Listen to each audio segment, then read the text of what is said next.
So if you're jumping in, we're considering jumping into the Baldur's Gate series. What about replayability? This is a question that I've heard from time to time because, and I have to be careful, absolutely no spoilers in this vlog or any of my Baldur's Gate vlogs that I pushed up here to my channel. But in navigating that, it is a story-based game. It is a Dungeons and Dragons-based game where you are the hero or the anti-hero in a campaign, and it has a start and it has an ending. So like many true role-playing games, once you've made your way through the main story, is it worth playing again? Maybe a second time because maybe you missed 1 or 2 points or you're still unlocking the story. But what about 3 or 4 or 5? Why are there so many people, if you look in the Baldur's Gate community, even myself included, still playing this game years and years and years later and still discovering kind of interesting combinations and interesting and very, very unique things? Certainly, isn't there massive replayability? So let's jump into that tactica and let's jump into some of the different ways that you can approach this game.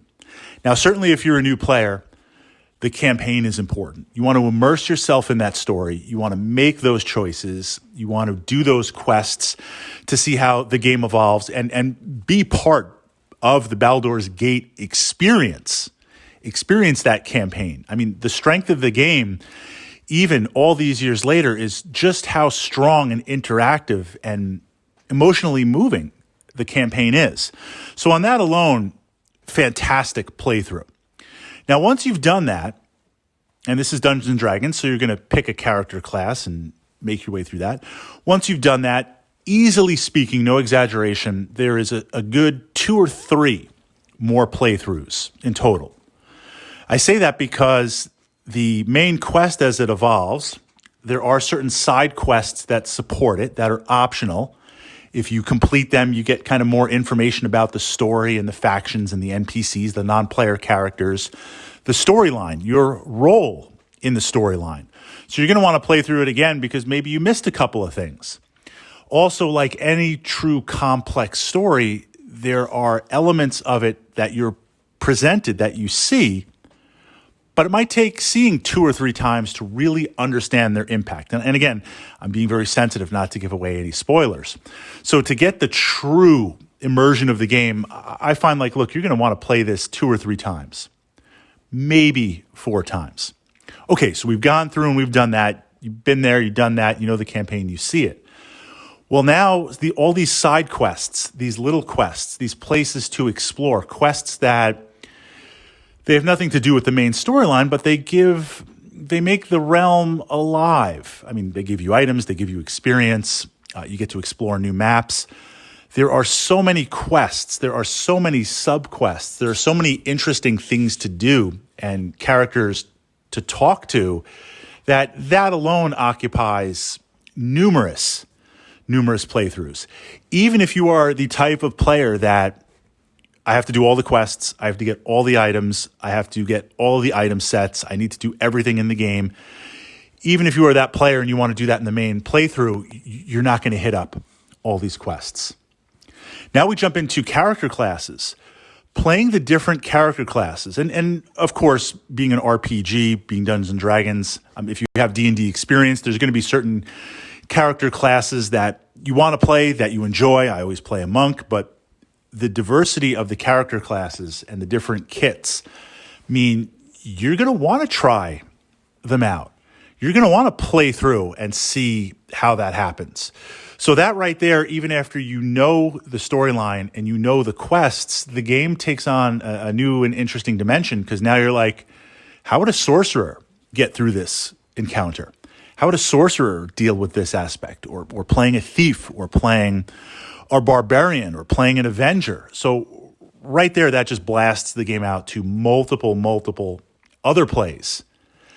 There are aspects of the game that are only unlocked and playable, and I'm walking that fine line, by certain character classes. You're going to want to explore those. So even if you've never played a magic user before, or you're like, look, I played a magic user, it was fun, but it's not my primary class in D&D, you're going to want to explore a magic user for those quests. That's going to get you through another couple of playthroughs. Then there's the party itself. Now, Baldur's Gate 1 versus 2, the NPCs became more evolved. There's individual storylines. There's interactions that unfold real time as you make choices and as the quest happens. So playing through the main quest with the character that you enjoy and selecting different party combinations, that's another 1 or 2 playthroughs from that perspective to see how those NPCs react to your choices and to see how you react to the choices that they give you along the way. So we're just building that checklist out completely. And then we dive into the community aspects.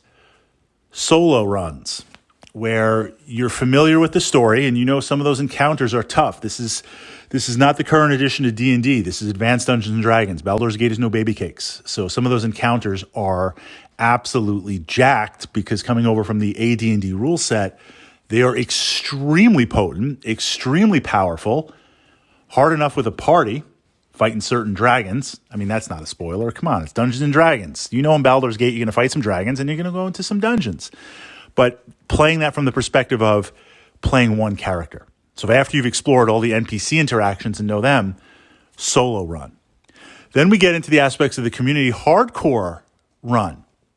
So how many times have you been through the game? You know everything. You're very, very proficient with it. Playing the game from the perspective of if you die, that's it.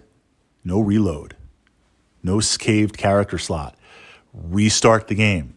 I mean, that's dedication. That's crazy. But there is a support in the community for hardcore solo runs, hardcore party runs. Very, very interesting from that perspective. So on that alone, if you're jumping into Baldur's Gate, fantastic story, amazing game. And even after you've made your way through that content, there are so many other pieces of the game, so much more branching content, so much more community support that it can easily morph into a lifetime game. Just a game that like you've been exploring for absolute years, bringing you hours and hours of enjoyment of not only playing on your device, but also interacting with the community in whatever capacity. So absolutely, jump in, enjoy the main storyline, and then from there, begin to branch out and explore the world of Baldur's Gate.